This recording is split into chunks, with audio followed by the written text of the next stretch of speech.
Hey everyone, this is Sina with another episode of Into the Bytecode. My guest today is Colin Armstrong, the founder of Paragraph, a Web3 publishing platform. So, in this conversation, we talk about business models for social networks and content more broadly. We talk about the sometimes difficult choice of building for a more narrow, niche crypto native audience or building for a broader, more general audience. We talk about using emails or wallets for identity and the deeper ramifications of this choice. And we talk about what Colin's learned about building a company, his algorithm for finding product market fit, what he learned from 5 years of working at Google, and more. And with that, I'll leave you to it, and I hope you enjoy. Because I feel like these business models define the trajectories that these companies go down, right? And then thinking about the Web3 alternatives, the business models also have a huge impact. Like what's happening with Substack? Because they're also kind of changing how they're approaching things versus the beginning, which was just that we serve the writers, they have subscriptions, and we take a cut of those. Yeah, I think at the beginning they were as you described, right? It's like, okay, email newsletters, hosted on our platform. We help you, reach your audience. I think over time they've realized that the value is not necessarily in the tooling they provide, but it's in the network that they're building. I think by definition, like email newsletters, there's not really a network there. Anyone can export their email newsletter subscriber base and import it into a competitor very easily. So I think they realize this, that the value's in building this kind of network, which is why they gradually over the past several years started to go in the direction of, okay, let's launch like Substack forums, right? Or like let's launch Substack chat, where we're getting a bunch of this communication that's happening, which the creator cannot export and take elsewhere. Like you just cannot do this. It exists on the Substack platform. They're still giving control to the creator, though. I mean, you can still moderate, as the creator wishes and what have you. And there's not really any algorithms necessarily deciding, surfacing some chat comments or whatever. But like it still was moving in the direction of kind of a closed network, not this sort of open ecosystem. And then I think this really solidified with the Substack, the Twitter competitor that came out with Yeah. Substack Notes, right? Which is when Twitter and X rather started, handicapping some of the growth of Substack links shared on that. And by that point, I mean, like now nothing's exportable, in terms of all this conversation and engagement that's going on. And they're really trying to build kind of this closed network. So, I mean, I think over time they realized, I don't have sort of insight into what they realized necessarily, but I mean, one can speculate that potentially the business model that they were trying to pursue on top of this paid subscription, uh, paid subscription audience to consumer or audience to creator rather, what wasn't necessarily effective or as effective as they wanted. And then they believed they could just capture, create more value as a result of, heading more into kind of this network centric approach. Right. And maybe there's a case that they can make both to themselves and to the writers that, by building these network oriented features, by letting you communicate more casually with your audience and with the audience of others newsletters, like we're helping you kind of bring more people into the fold, into your community, but it also kind of conveniently helps them build a network effect and a moat in this like proprietary data set that makes them more defensible as a business. Exactly. Yeah. Yeah. So how do you think about this then? That's like the natural next question. About like the Substack business model or about this About direction. building an alternative to that has a different logic to it. Yeah. So, we're trying to take the approach that the relationship and the content and the monetization levers should ideally be owned by the creator, or at the very least interoperable in a way such that the creator would be able to move off platform with ease, right? Like we would never be able to put a stop to the content that's being created on the product because it's stored on a permissionless system, right? It's stored on Arweave. Or another example is the network effects. Rather than building kind of these closed network effects, we're integrated very deeply with Farcaster, and Farcaster permissionless protocol. Anyone can use various clients to build their own social graph. It's not controlled by any one individual. So we're very much taking the approach that a lot of these kind of core things which matter to creators, content creation, right, distribution and monetization, relationships with your audience, etc., should not be owned by any sort of single platform or single company or single entity, but rather built on top of these permissionless protocols that can continue operating indefinitely and are not subject to any sort of central decision maker. Yeah, I mean that's a very compelling value proposition from the perspective of a creator, right? It's like if I think about building an audience on and when you're operating as a creator, it's tweeting or posting on X isn't just like a casual thing that you're doing like the rest of us are doing. It's actually your business and your livelihood, and you're thinking of it as like, how do I build defensibility? How does it scale? Like, how do I acquire new readers? All these sorts of things. Like, you're approaching it in a much more serious way, and doing that on a platform where you don't have a direct relationship with this audience, and where there's a kind of algorithmic feed intermediating you, and other levers that can be pulled that kind of just disconnect you from this audience that you've worked very hard to build, versus this world where all the work you're doing, like, it's all of those relationships are solid and robust, and you have access to them at each moment in time, and you can choose to go talk, connect with those same group of people using a different channel.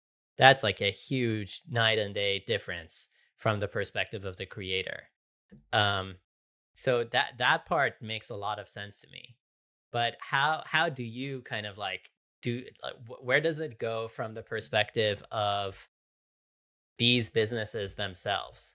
And I know that the answer to some extent is that we don't know, right? These are open questions where we are figuring out what protocol centric business models look like, or what business models products on top of these protocols can have.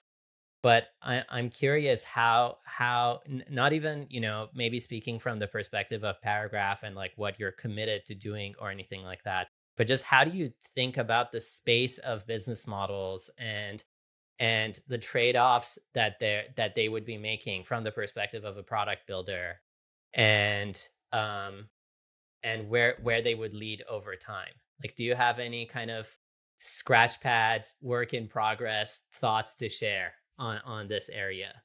So I have like a handful of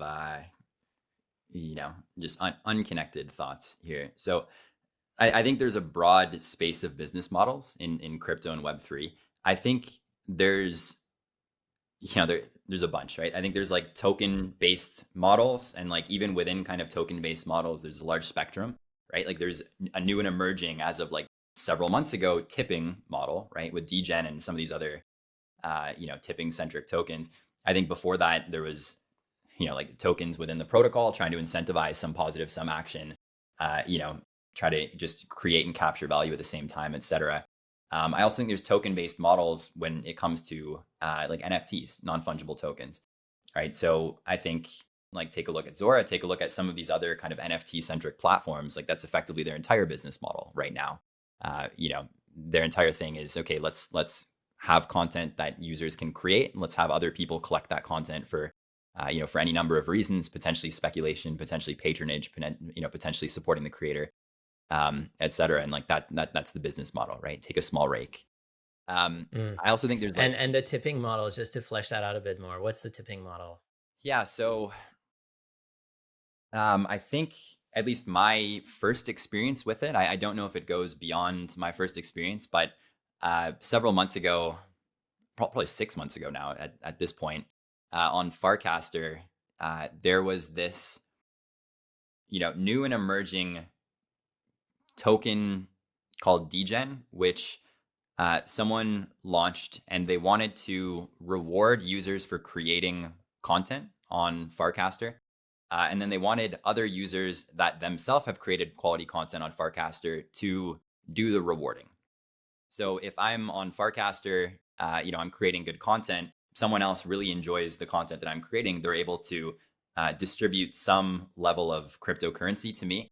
But I think the notable thing here is like the cryptocurrency that is being distributed to me does not actually come from the individual. It comes from this kind of center pool, right? And you get some type of daily allowance based on the quality content that you produced, right? In terms of engagement metrics and other things like that. So I think there's a handful of other, tipping protocols and tipping models that kind of came out, after that. Enjoy from Seed Club is another one. But I think the core thing is it's a way to distribute a token. It's like a token distribution method, and it's like tied closely, kind of built in natively into Enjoy's version, built into Zora and potentially other products in the future. But Degen's built into Farcaster, and it's a permissionless protocol, so anyone could build these kind of new and emerging Yeah. economic models into it. It's really cool to think of that in the context of something like Paragraph, because it kind of like fits perfectly. It's a different axes for like deciding how to distribute value, right? It won't necessarily go to the most the newsletters with the most number of viewers, or the most number of, it's like as judged by a distributed peer group who themselves have been judged to have created value. And it's this kind of like round based, almost like PageRank like mechanism that's like propagating, and it's distributed, right? So it doesn't need to reach consensus. Like each edge of it can kind of like go in different directions, and reward different types of creators that are completely disjoint from each other. Yeah, absolutely. I think it's, as soon as it came out, I'm very active on Farcaster. So from a personal standpoint, I was like, wow, this is very cool. But from like a business model and Paragraph standpoint, like I do think it's extremely interesting. Um, I think like I think a lot about how, the main ways to make money on, with traditional media in general. Paywalling content is one, right? You need to gate content, maybe gate your best posts or gate some section of a post or what have you. That's basically Substack's primary way of, or rather Substack creators' primary way of making money. There's also sponsorships. Like once you achieve a certain level of scale, either on a podcast or long form content or what have you, just get people to sponsor, get companies to sponsor your content, and it's sort of relevant for your readers. And lastly, there's like ads. So I think I don't necessarily think ads often incentivize the right things. I think at that point it kind of gets a little bit more into what we were saying earlier about you want to sort of evoke people to go into your content just so you get paid per click or what have you. So How would you distinguish between sponsorships and ads? sponsorships I don't necessarily think are based per click. I guess it depends. Like there's like based on your subscriber list, based on your engagement or whatever, there could be sort of an upfront payment from a sponsor to be like featured over some sort of fixed period in time. So I think like by definition, the fact that they're not paying for clicks or not paying per views, I think it's a little more conducive to relevant and sort of higher quality content versus ads. I think the traditional methods are like pay per click, pay per view. But so going to the first one, I think like the primary way to make money on Substack paywall content, right? I think by definition that reduces reach and distribution.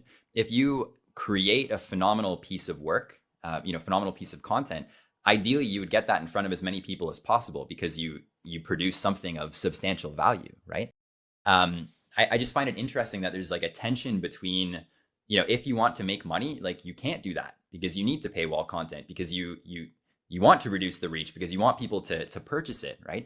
So I've thought deeply about like how can we maximize distribution and reach? How can we tap into Farcaster, tap into Arweave storage, and have all these other clients built on top of it? Maximizing distribution. How can we have like built-in referral programs, into the product to sort of incentivize people to share, and then like monetize at the edge node? Like no matter if a user is reading in Farcaster, on the frame, or reading an interface, in a different client built on top of Arweave, like how can they monetize at that point, right? Or reading in Coinbase Wallet, by XMTP. So I think like tipping could be one mechanism in doing so, where you monetize kind of at the edge node, but you're not sacrificing reach, you're not sacrificing distribution. The form of monetization we have right now is the NFT based, so collectible content, where if you really like someone's post, you want to support the creator, maybe you want to speculate on it, maybe you want to signal that you're early to the post, maybe you want to show off some level of status because it's a creator you really adore, then you're able to collect the post as an NFT. So that also happens at the edge node. You can do so no matter where the clients are right now. Like the NFT, it's the ERC 721 spec. Like it's anyone could build on top of it, anyone could extend it. Like you're not going to get rug pulled in doing so. So it kind of goes back to the sort of vision that we have of building on top of these protocols. So it's like the core thing is, there's also this interesting parallel between doing this as a creator versus, say, thinking about social networking companies, right? Where there's this, like with Facebook, it's like they when they were first getting started, you don't want to put any sort of a friction on a new user participating in the network. You don't want the user themselves to pay for this. And this is why you go to the advertising model, which keeps it free for the user and uses something, a third party to like fund a business model. And here I feel like we're making a different move, which is that we're decoupling from the content itself. Like the content layer remains open and free, and then we're kind of building this parallel economic layer that maybe maps one-to-one to, it doesn't have to map one-to-one to, you consumed a piece of content and you pay X amount for it. It just has much more expressiveness in that maybe the reader wants to tip the writer, or maybe they want to collect the NFT. And because it's not tied to the actual consumption of the content, it's like happening at this smart contract level. The interfaces where they're meeting each other on the content layer can also be completely different, and the economic layer connection is fixed, right? It doesn't matter if you're reading it on interface or Warpcast or Paragraph. Like it's the same address on both sides that's going to interact. Yeah, I think that's absolutely it. I think like the again, the three kind of pillars which I find very interesting and which matter to creators. There's like creating content and storing that content somewhere, distributing that content, getting in front of as many people as possible, and then this new economic layer as discussed. Like what kind of new and emerging economic tools can we implement, or can we allow for others to implement, such that this content, no matter where it's stored and no matter where it's distributed, can be compensated accordingly, hopefully without sacrificing this distribution and reach, just like kind of unlike the traditional kind of paywalled content method. Yeah. And so let's talk about the NFT method a bit more. What is that? Can you describe that concretely? Like how would it work in the context of Paragraph? Like let's say I'm an author on Paragraph. Yeah, so you're an author on Paragraph. Like maybe you came from Substack. Maybe you came from one of these other platforms. Maybe you don't have a very large audience. Okay, so you come onto Paragraph, you create a post, you publish that post, and then we give you the option of turning that post into a non-fungible token, into an NFT. You can also optionally specify the cost and the supply and a few other things which aren't the most necessarily relevant to this kind of illustrative example. So after doing so, like that would effectively tie the post one-to-one to this kind of on-chain representation of the post. So the benefit of an NFT, like it's ownable, it's tradable, there could be liquidity built around it. It could be extended by other developers. There could be kind of novel use cases built on top of it. You could use it across the ecosystem, etc. So after turning the post into this token, someone else, maybe a reader who absolutely loved your work, maybe they followed you a lot on Substack and then followed you to Paragraph, they could come on and then they would be able to collect this and then own this and then add it to their collection. And then in doing so, it would be effectively sending you some level of tip, right? So I think there's numerous reasons as to why people would collect content. I think there's, could be utility. Maybe that would grant you access into a membership, if it's collecting like a hypersub NFT. There's patronage, you just really adore the creator. You want to support them and, in sort of a more meaningful way than just liking their content, giving them a like on Twitter, Facebook. I think there's like the creativity and kind of individuality. I mean, you want to express your tastes and your culture and your interests through this kind of footprint that you begin accruing on chain. I think financial upside is one that's large and sort of undeniable in crypto. I mean, I think speculation, either in the form of referral fees, where if you're the first minter and then you have 1,000 other people that mint after, you'd be getting paid for that, built into the system, or just like secondary, the NFT appreciates in value, etc. Like status, historical significance. I think there's like numerous reasons why. But if someone comes on and then experiences one of these and then collects this piece of content, like you'd be getting paid in doing so. And then they would be receiving something in return. They'd be receiving ownership of this kind of on-chain representation of this idea that you came up with and that you published online. So we've had a lot of people migrate from some of these other, these Web2 products, and then they've made $0. And then they have a handful of people that begin collecting their content, and then they just start making money. And then it's like, wow, I made $0 on some of these other platforms. I have no desire to paywall content.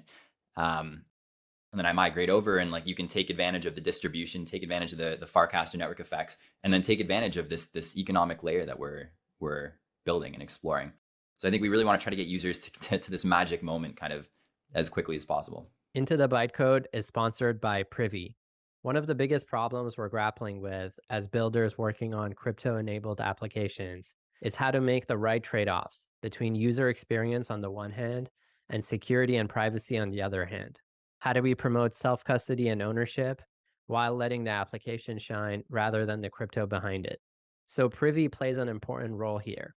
They provide simple onboarding so anyone can connect to your app easily by allowing them to sign in with an existing wallet, or by making it easy for you to provision a new self-custodial wallet for them, linking to social logins like Google, Twitter, or Discord. I personally have faith in Privy because of the team. Henry Stern, who's one of the co-founders, was previously on an episode of this podcast, so you can listen to that conversation for more of a deep dive. And he and his partner, Asta Lee, have been thinking about data privacy and security for a long, long time. And you can see this in the level of thought they're putting into the product.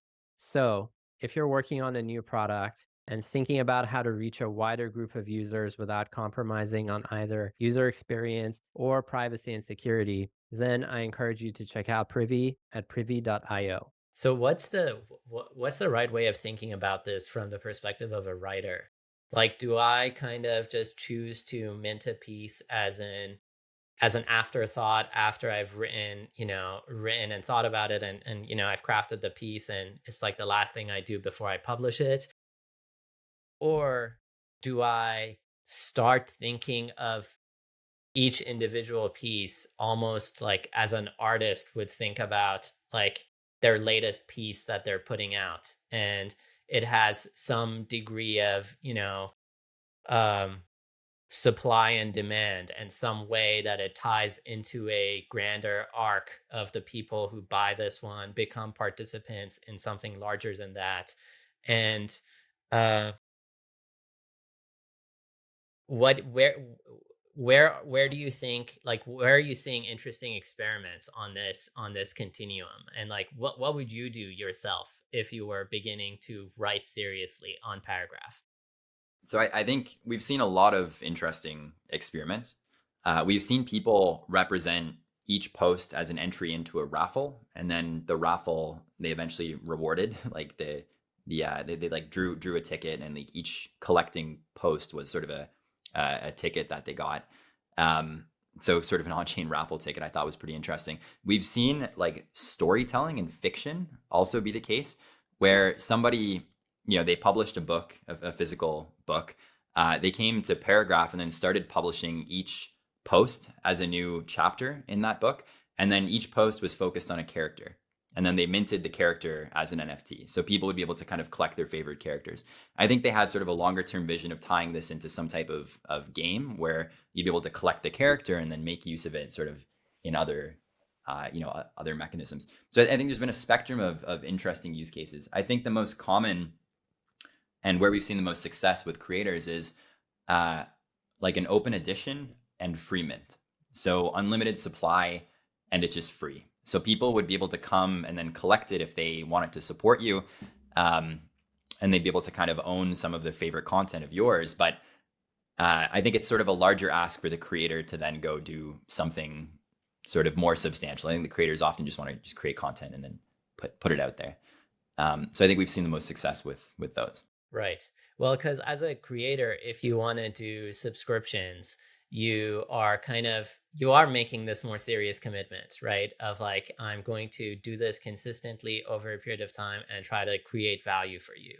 If you're doing sponsorships, you're making it another form of like serious commitment to these people who are working with you, that I'm going to help you kind of move towards your business goals.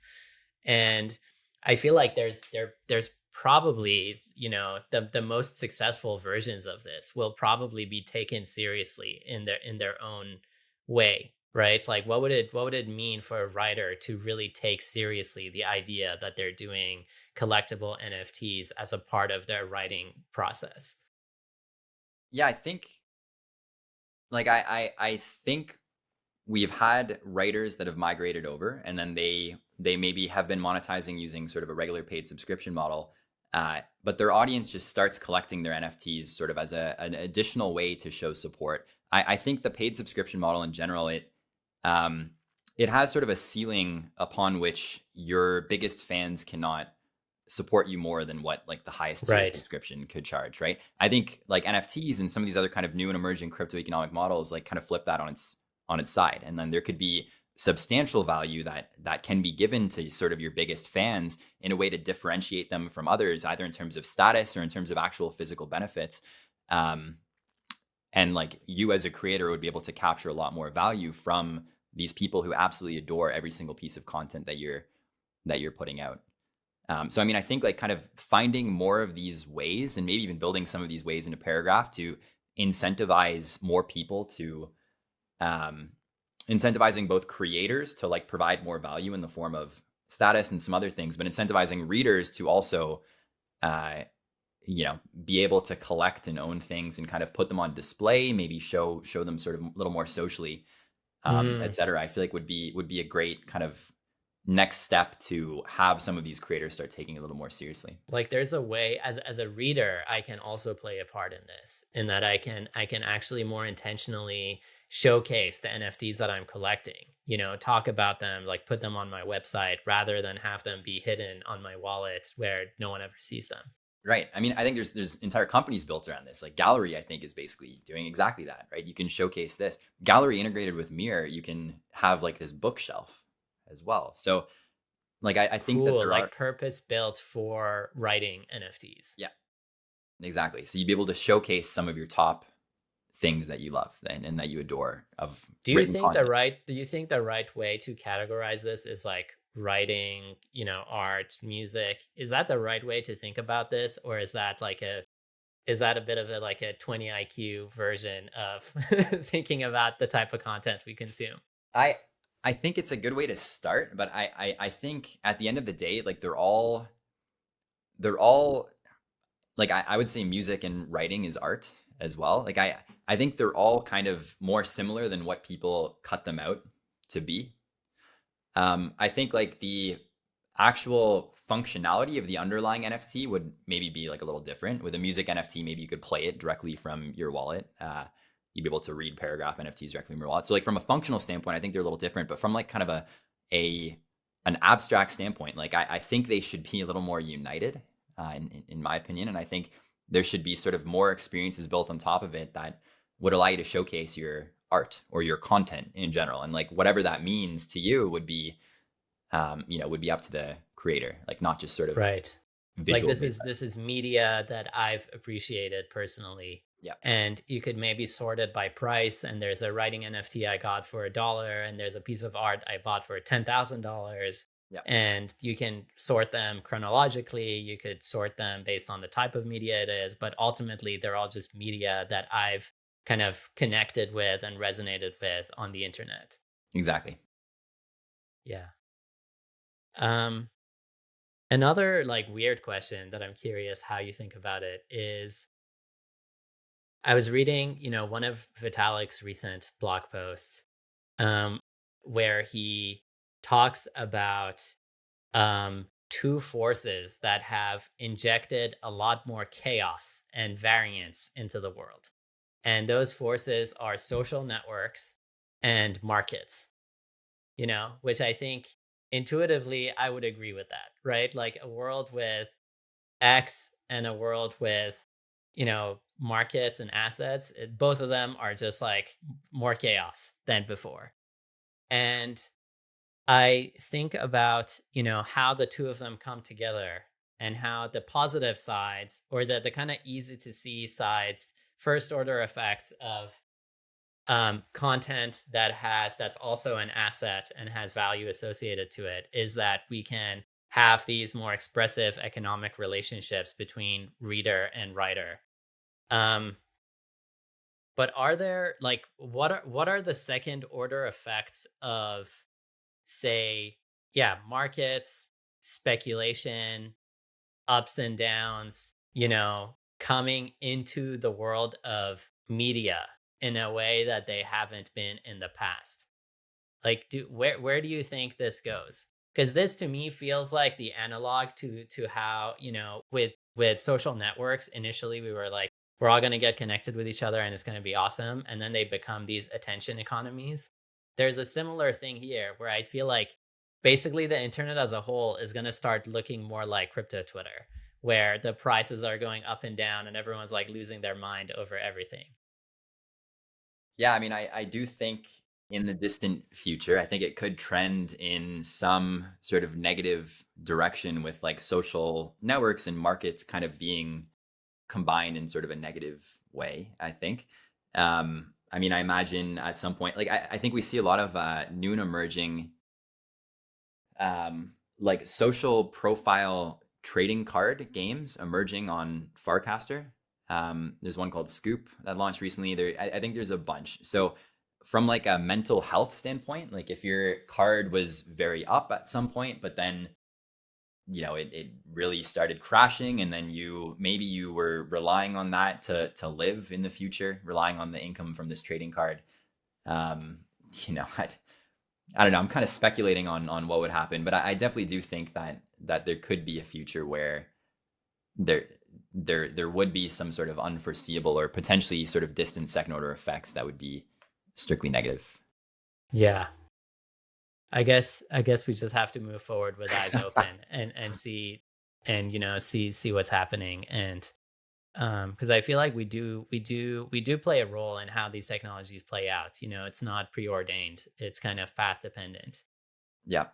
I do think like a lot of like I think the tipping meta is a good example of something that I don't think people have really thought of as sort of a prominent or as successful kind of token allocation method until degen came out, and then it kind of took a lot of people, myself included, by surprise. And I think like the actual, you have to comment and reply to someone's cast in order to distribute the tip, and like that act of doing so also gives more sort of attention to this new methodology, and other people see you commenting and say like, oh, what's this? So I think my point is, I think that was like pretty unexpected. So I imagine there's going to be new methods of this economic layer that we're discussing, new methods of distribution, new methods of these market forces that come out, which we haven't really thought of before, that kind of catch people by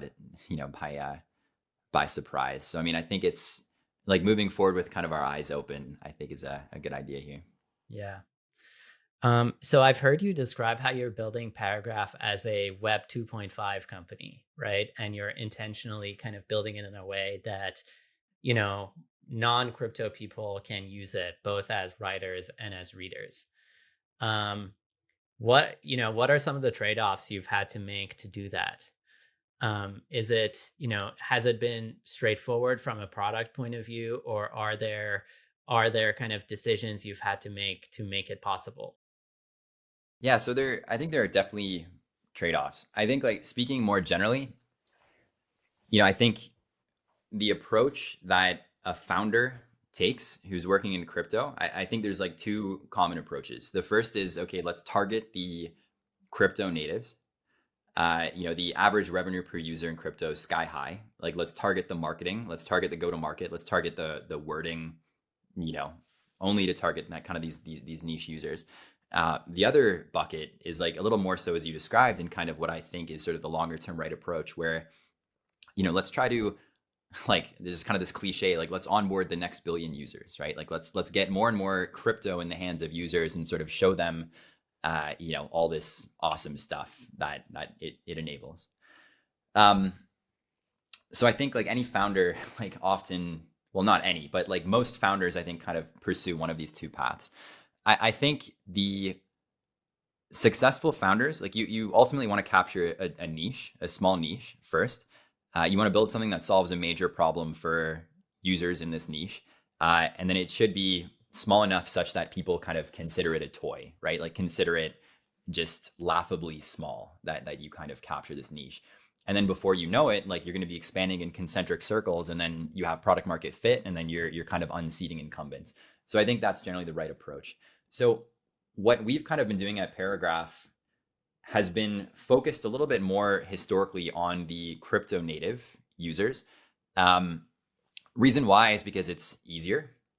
Like we don't have to build in wallet abstraction from day one. We can say, hey, connect your wallet. Like you need crypto to purchase this NFT. Like we're not gonna cover gas for you just yet. It's just easier to build.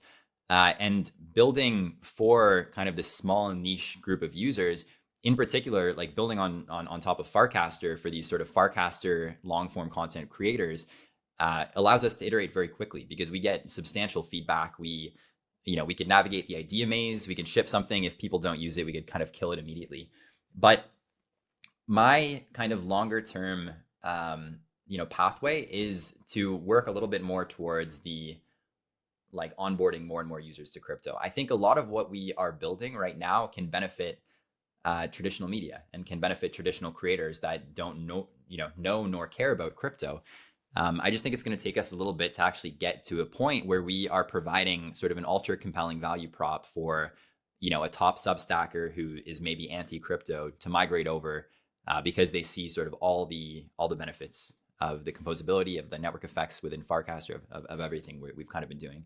So, I think it's kind of a pathway a little bit more towards this kind of Web 2.5 approach. But some like kind of notable design decisions that we've taken from the start. I wanted to support email and wallet login from the start.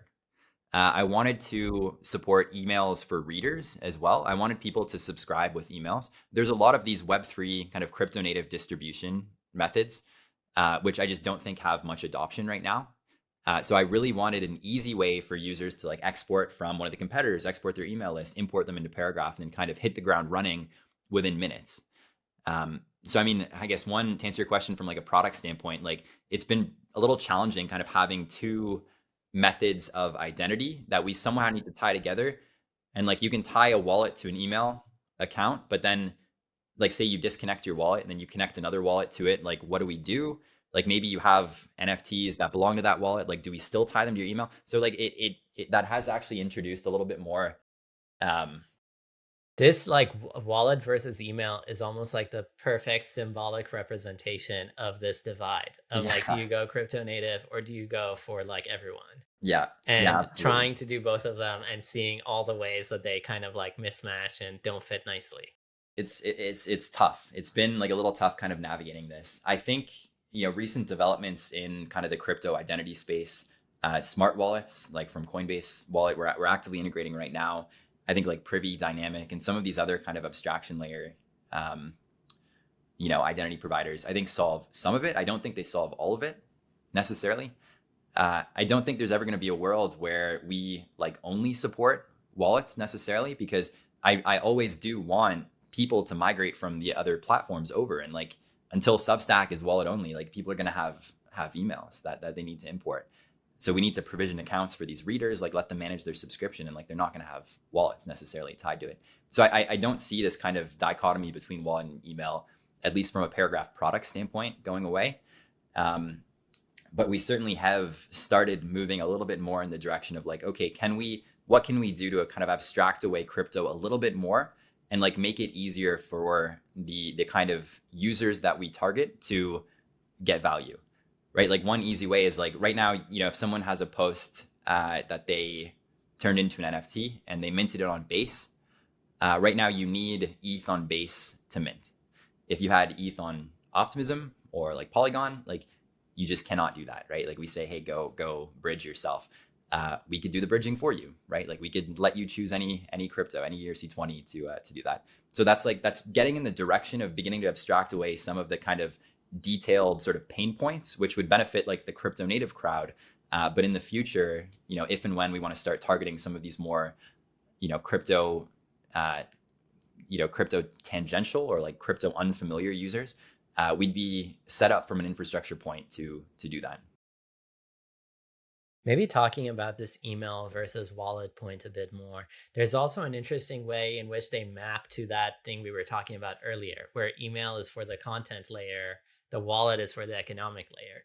And you kind of like need the wallet to do all of these cool things we've been talking about, to do tipping, to do NFTs. Like without the wallet, you're just like a Web2 platform. Um, so in an ideal world, maybe slightly putting aside where the infrastructure is today, even though, like you're saying, it's improved a lot. Like in an ideal world, if you could wave a magic wand and we're living in this world, what does the combination of email plus wallet slash identity from the perspective of a user look like? Like I'm on the internet today, I go to sign up for a paragraph newsletter and I know that I want to mint things and like engage with this writer in economic ways. What does my sense of my internet identity look like as a user? So I kind of like the direction that smart wallets with Coinbase Wallet have gone in. I think you can sign up. I mean, when we launch this, like on Paragraph, you'd be able to click a few buttons, provision a wallet. The wallet's tied to your passkey. Most people have passkeys tied to iCloud. I have like 1Password. I basically have all my passwords in there. So I mean, like we'd be able to, you'd be able to provision like some type of identity kind of, not layer, but like identity info, no matter if it's a wallet, no matter if it's an email or what have you. And it would be kind of tied to this sort of single access point that you have, either an iCloud or 1Password or whatever. And then the value would accrue to that Coinbase Smart Wallet. Platforms like Paragraph would be able to integrate with it directly. You log into Paragraph just by, again, clicking a few things, and then it logs into the Smart Wallet. And then you'd be able to see very clearly kind of this platform specific, layer on top of your Smart Wallet where it says like, hey, you have, X mints available or something. And we kind of abstract it a little bit more than what happens right now. I think that would be, at least from a personal standpoint, that would solve problems for me. Like I use, I have a bunch of different wallets, both hot and colds. I have a lot of passwords in the password manager, preferably passkeys wherever, but like it's a little bit of a pain if I don't have enough crypto on like one and I got to transfer it and all this other stuff. And preferably, in part of this kind of hypothetical world, is like there'd be no need to care about what chains things are on necessarily. Like you'd be able to just click a few buttons and then just the value that you have, not like a specific ERC token, but the value that's in your wallet would be able to get bridged to whatever the creator decides they want to get paid out in. And if that value is fiat, then like, so be it. You'd be able to enter a credit card, pull out, maybe it's connected via Plaid to your bank account or whatever. And then, just click a couple buttons and then seamlessly gets kind of transferred to the creator. So that's kind of, haven't thought too deeply about it, but like, I would like to see. That's like the contours of it. Yeah. That's like a rough kind of in my mind, a rough outline of what would be. So passkeys are like the kind of like key management layer. And the fact that we have iCloud and all the browsers integrated with it is this like huge unlock, which means that as a user, I can just kind of like, that's all abstracted away from me. No more Chrome extensions, no more mnemonics, all that stuff's like abstracted away. I have it on my iCloud. I know that there's like this file that's like very important and that I need to keep secure. And that's like the root of trust for all of my online identity and security stuff. And then the kind of smart wallet and other identity things are built off of that and help kind of simplify the user experience of me getting crypto, moving it across different chains, like abstracting all of that away from me potentially. And then when I auth into a specific website like Paragraph, then I can kind of see how many mints I have for what authors, things like that. Yeah, that would be kind of my rough outline of Yeah, a great direction to go in. we're pretty close to that, right? I would say so. I think the smart wallet stuff, I think is great.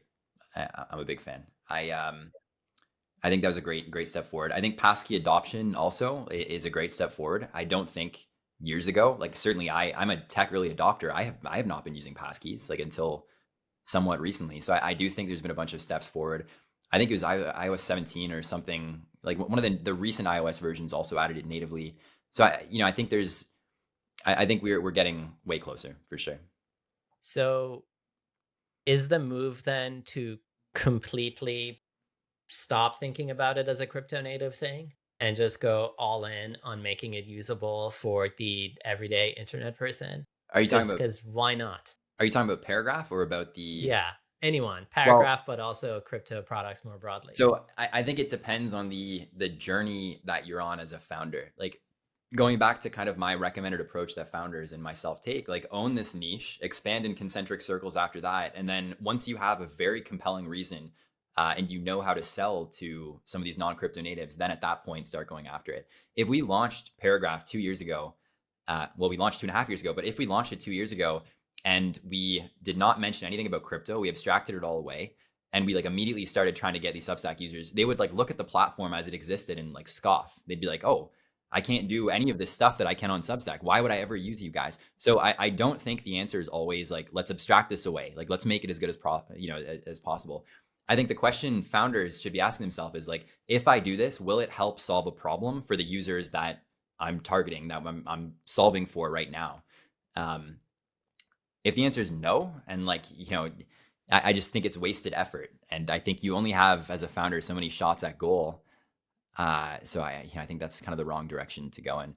I would love to, a couple years down the line, once we do have this kind of ultra compelling reason for these traditional users, traditional media to migrate over, I think at that point it would be the right time to do so, and I would love to do this.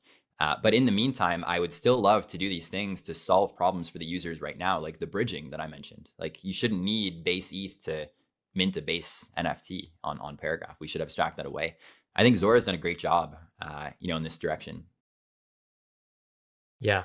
So it's not only kind of technology product decisions of this is what we can offer and how much we can abstract it today. It's also a kind of like go to market and like how coherent is your offering with the user base and what their behaviors today. Exactly. And like again, kind of just to hammer the point home, like if we had launched 2 years ago, we abstracted away all the crypto. We didn't mention anything about NFTs or anything like that.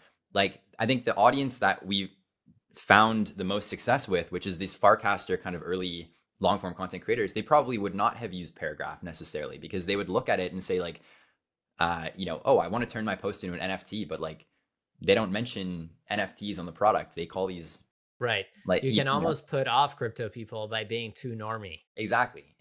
So I think you got to strike a balance depending on where your product is, depending on your go to market, like what you just effectively said, I think. So I think you could shoot yourself in the foot by like optimizing your marketing and go to market and technology too early. Yeah. How do you think about what you shared about the average revenue per user and how it's different between crypto and non-crypto? I think there's more of um a eagerness to spend, I think, in crypto. I think if you told the average like Instagram non-crypto user that in order to like a post you got to pay $3, they're gonna like scoff at you. Like they're gonna be like, why would I do this? So, but you tell that to an average user on Zora, they're gonna be like, yeah, like I'll do this all day, right?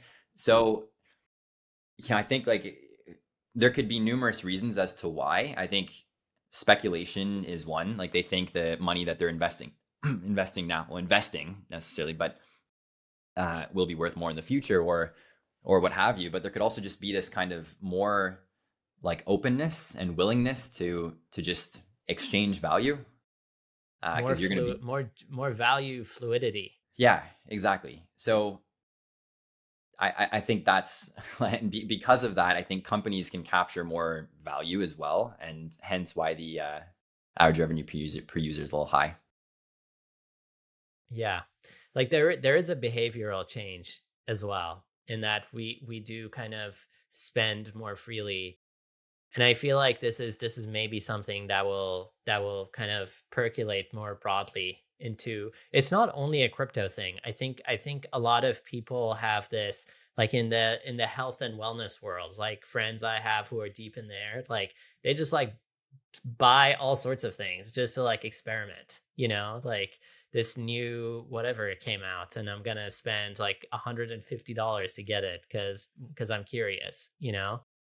It might also be an early adopter thing. And I don't know, it's important to tease apart which parts of this curve will kind of extrapolate into a larger population and which parts won't. Yeah, I think that's a good observation. I think another kind of parallel observation in line with that is like mobile apps. I think when mobile apps started becoming more prominent, like I was like, you want me to pay $2 for this app? Like it's ridiculous. But now I just buy apps left and right and buy games for your phone and stuff like that. So there's certainly, I think it's now a behavioral thing to just spend money on, this software that exists on your phone and that you use on occasion. So yeah, I think you might be I think that's a good observation. Like this could just be potentially these crypto users are sort of an early adopter. Maybe it would trend for everybody in that direction. I do think that there's some level of speculation which like would also increase the average revenue per user.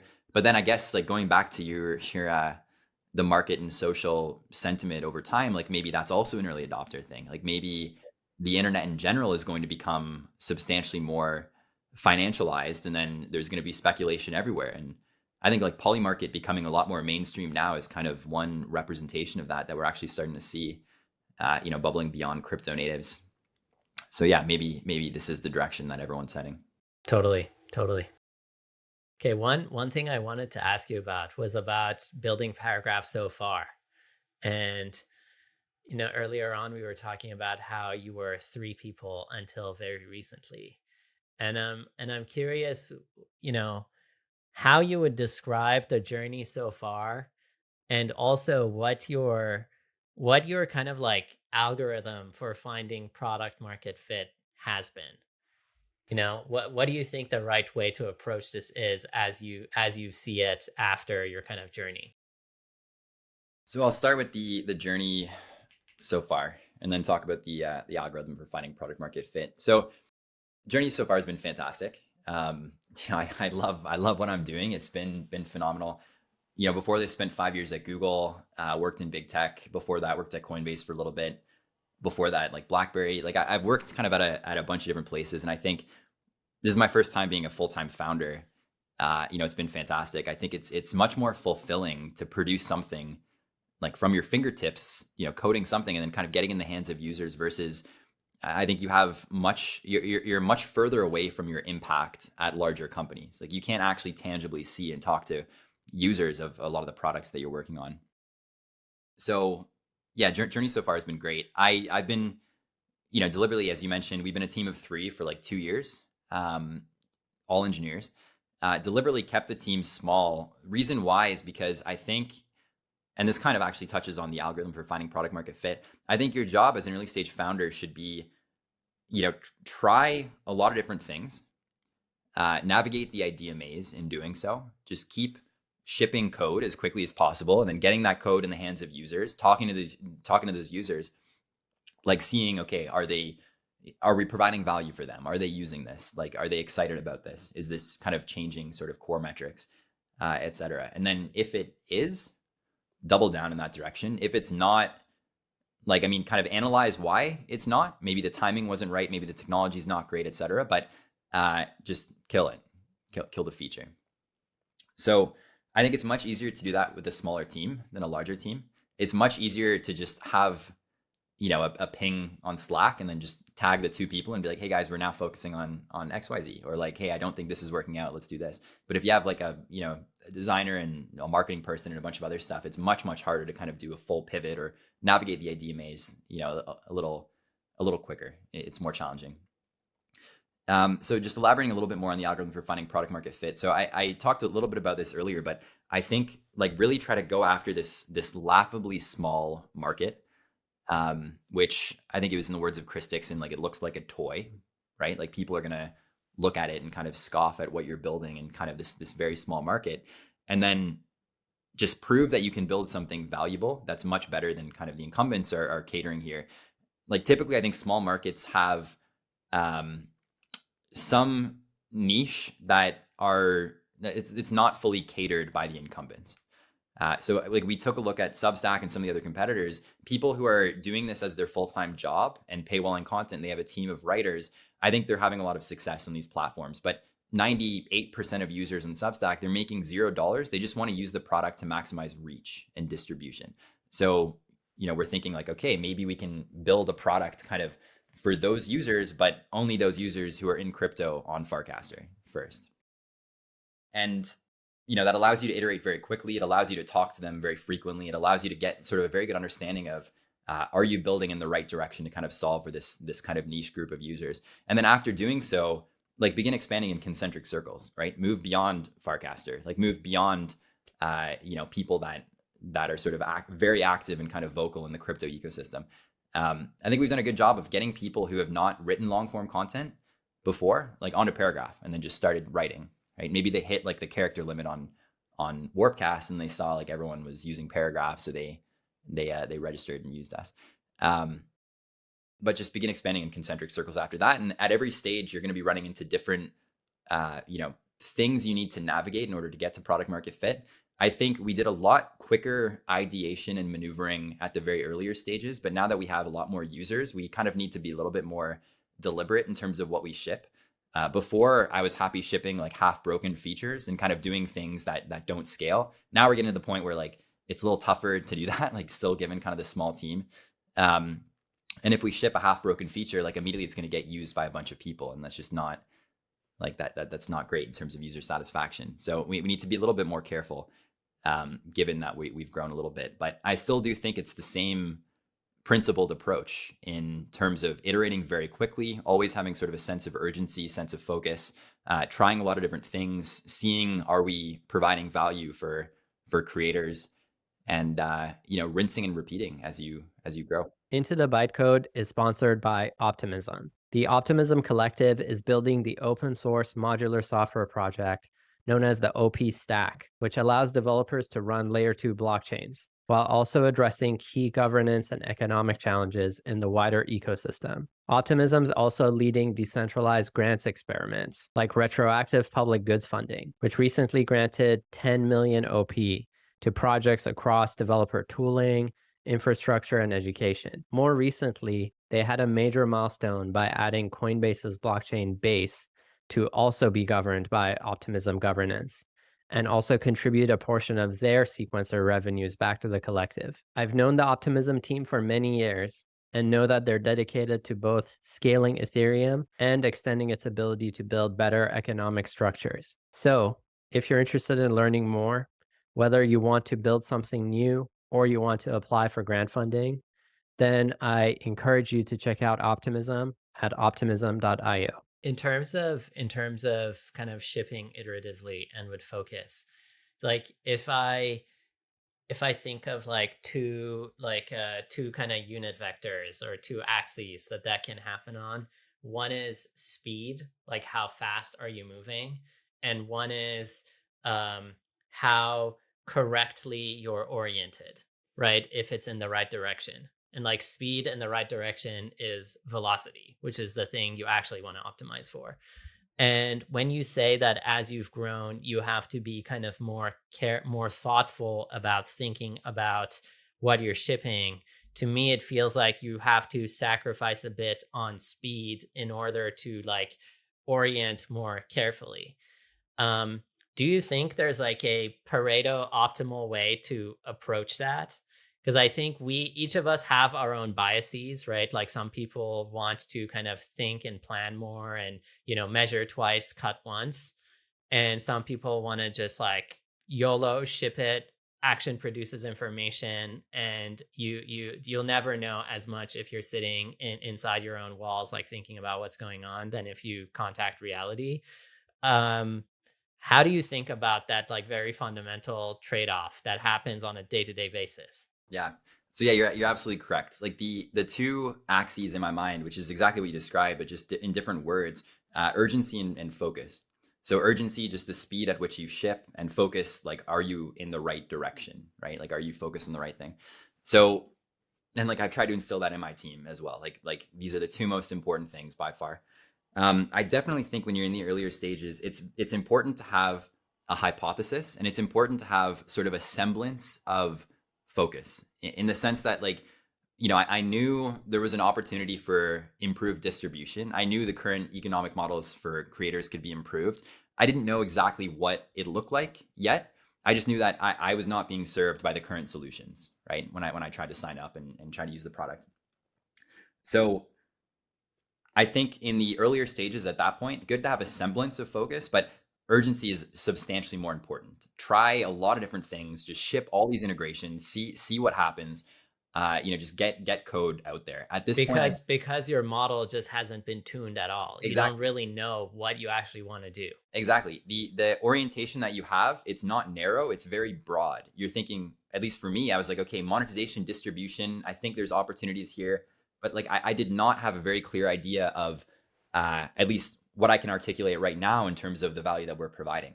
So because it's such a sort of broad direction that I was heading, I think the most important thing to do is like narrow that direction. And how do you narrow it to get closer to like product market fit? You do that by trying all this different stuff within this direction and seeing what works and what doesn't work.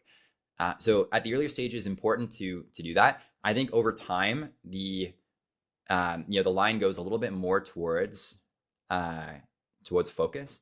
I think as you kind of try all these different experiments, preferably during this time you're growing, preferably during this time you have a much better idea of what experiments are failing and succeeding.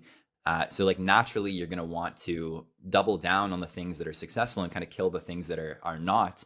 And in doing so, I think the shipping velocity may be like a little lower. I don't think it's a good idea to ever go too far towards focus and not urgency. I think even as a large company, like I really think you should always be shipping. Like I'm not a fan of kind of the stale, like slow kind of incumbents that are just massive bureaucracies and all of that. I think that's terrible. I would never want to become that. I think there should always be sort of a desire to ship. But I do think over time, as you sort of have a larger user base, you're not able to ship kind of at the lower quality that you did before. And like maybe at the start, you don't have testing frameworks in place, you don't have a designer, you don't have design infrastructure, you don't have all this other stuff. So naturally layering on some of this other stuff, hopefully your quality of what you ship would increase, but your shipping, speed and pace at which you ship would likely go down. Mm-hmm, mm-hmm. Yeah, that makes a lot of sense to me. Um, what did you learn from working at Google for 5 years?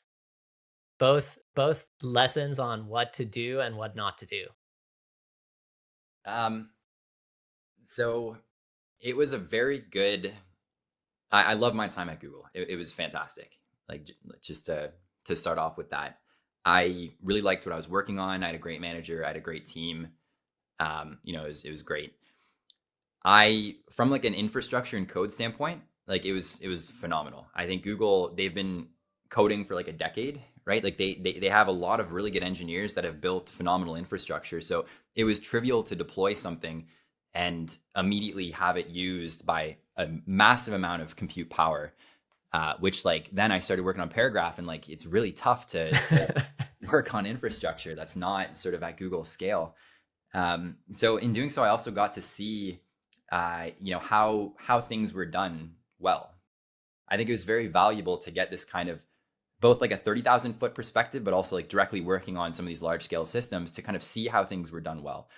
Also from like a team and kind of like managerial standpoint, like also seeing how they did like performance reviews, how they did a bunch of other stuff. So I started as an IC, but then became a manager, and it was manager for like a year and a half, 2 years before I quit. That was very valuable. I don't think that translates. All of this does not translate directly into being a founder. Like I think there's massive amount more bureaucracy at Google because they have a massive amount of people. But it was very valuable regardless to get this kind of insight. It was also very valuable to contrast this with my experience working at smaller companies. Like I was at Coinbase 2015.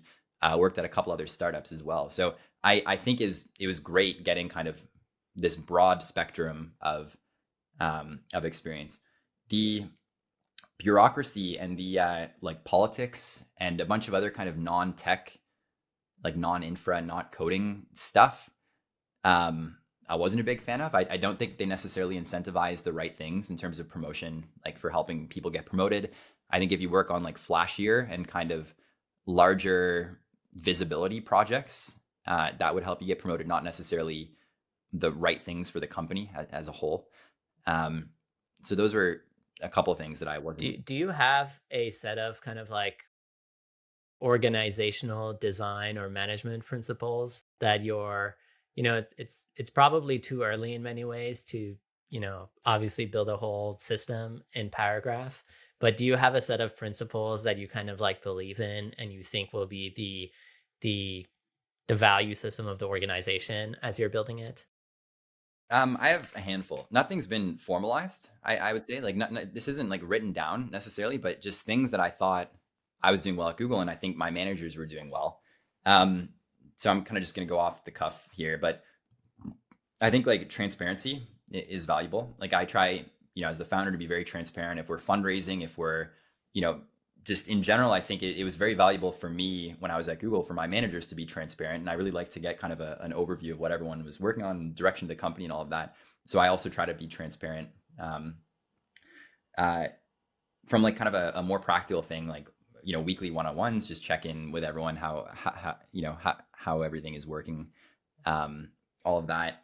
I think it's too early, in my opinion, for like at Google, we did like quarterly OKRs and, bubbled up into company-wide OKRs and stuff like that. I just think we like I was thinking about doing this at the start, but the pace at which we moved and like the knowledge that we gained quarter after quarter would mean the OKRs you put 3 months ago were completely irrelevant at that point. So I think like no early stage company, in my opinion,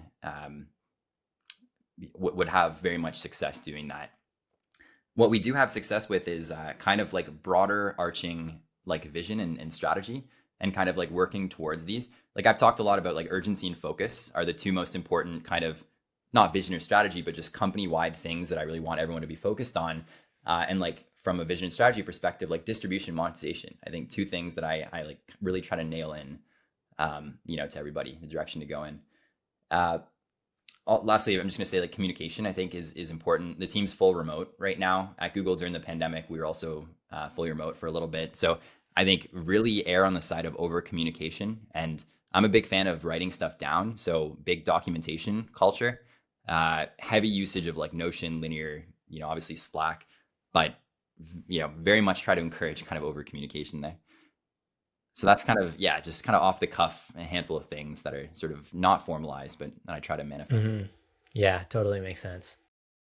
Maybe a last question is, I feel like I've gotten the sense that you're really kind of enjoying this process. Like you're having fun building. Why is it so much fun for you? Why do you think that is? I I've I I've wanted to, like I've worked on, I've always, I think, had an innate drive to create. I have been interested in like the intersection between traditional media and technology for a while. I was like, I was contributing editor to a tech publication a decade ago. But I really very much enjoy creating like products, specifically coding, software products, and then seeing how people use it. Like I just get substantial enjoyment out of that. It's just something extremely fulfilling to solve a problem for people, to see what you're using in the hands of users, and they're very much enjoying it. And it's like kind of another level if they start making a living off of it, and like you're able to kind of provide through your creations that you conceived of and that you put into code and then put into product. It's just something entirely different. So I get a massive amount of enjoyment out of that. I also think as a founder, I have a lot of freedom as well. Like if I wake up one day and then we want to you know, like when Farcaster didn't exist when I started working on Paragraph. Like it was only after I started working on it that Farcaster came out. So I worked with Dan Vroon at Coinbase 2015, but I saw what they were doing, and then one day I was like, wow, I'm just gonna build all this cool stuff on top of Farcaster. And like as a founder, like you can just do that. You can go in that direction. So it's very freeing, the level of kind of flexibility and the freedom that you get, which like I certainly did not get at working in other companies. Yeah, I think those are kind of the first things that come to mind. I think I also just really enjoy like working with smart people, and like I can hire smart people myself, and really enjoy chatting with users. And yeah, What's not to like? You yeah, you can you can kind of like, yeah, you can craft the environment that you're living and working in, and choose the problems that you care about and want to think about, and yeah. then just make an impact in that direction. And it's also very, I think, enjoy enjoyable for me to like navigate the idea maze as well. There's like a massive amount of ambiguity when you start out, and then progressively over time, as we discussed, it kind of gets a little narrower. But I really enjoy having kind of like a clean slate, and like thinking like, wow, this is just, there's so much I can do here. There's such a large surface area of cool stuff I can build within this clean slate. So it's just very exhilarating and very fun to me to get this stuff shipped, and to kind of conceive of ideas and then discuss them and then kind of go in these directions. So it's, yeah, very, very exhilarating, I think. Well, I think on that note, we can close. Thank you so much. Great. Yeah, thank you very much for having me on. Really enjoyed this conversation. Hey, I have a small ask here. If you've been listening to these conversations and want to support what we're doing here, I would really appreciate if you leave a rating and a review for the podcast. It might seem like a small thing, but it actually makes a big difference to help other people discover the show also. Thank you, and I'll see you again soon.